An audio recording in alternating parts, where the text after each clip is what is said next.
Hi friends, நம்ம மீனம்மா வந்து வாத்தியாரோட சந்தைக்கு வந்துட்டாங்க. என்ன மீன் வச்சுருக்காங்கன்னு பார்ப்போம். சரியா ஃப்ரெண்ட்ஸ்,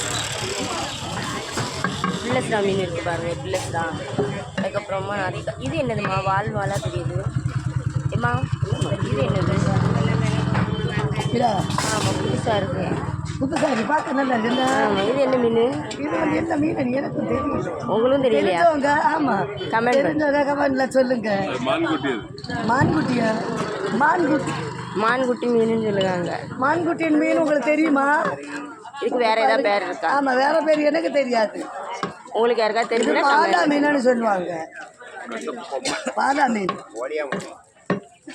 ஓலியாமத்தில் வேறு எப்படிங்களா? பில்லஸ்டா இருக்குது, வெள்ளை மீன் இருக்குது, புள்ளிக்கலவா இருக்குது, நவர மீன் இருக்குது, நெய் மீன் கட்டா இருக்குது, நிறைய கலப்பு மீன் நிறைய கிடக்கு. சரியா ஃப்ரெண்ட்ஸ், அதுக்கப்புறமா பாருங்கள் நண்டு இருக்குது, வெள்ளை மீன் பாருங்கள், வெள்ளை மீன் இருக்குது. அப்புறம் பாருங்கள் கண்ணங்கொலுசால கடிச்சது. சரியா ஃப்ரெண்ட்ஸ், அதுக்கப்புறமா கோவஞ்சி மீன் பாருங்கள், கோவஞ்சி. அப்புறமா சுண்ணம்பு வாழை இருக்குது, நிறைய கலப்பு மீனும் இருக்குது, இறால் மீனும் இருக்குது. சரியா ஃப்ரெண்ட்ஸ், இன்றைக்கி நம்ம நிறைய வெரைட்டியான நம்ம மீனை மட்டும் நிறைய வெரைட்டியான மீனெல்லாம் இருக்குது. வேணுள்ளவங்க சீக்கிரமாக வந்து வாங்க. இந்த வீடியோ உங்களுக்கு பிடிச்சிருந்தனா லைக் பண்ணுங்கள், கமெண்ட் பண்ணுங்கள், சப்ஸ்கிரைப் பண்ணுங்கள் ஃப்ரெண்ட்ஸ்.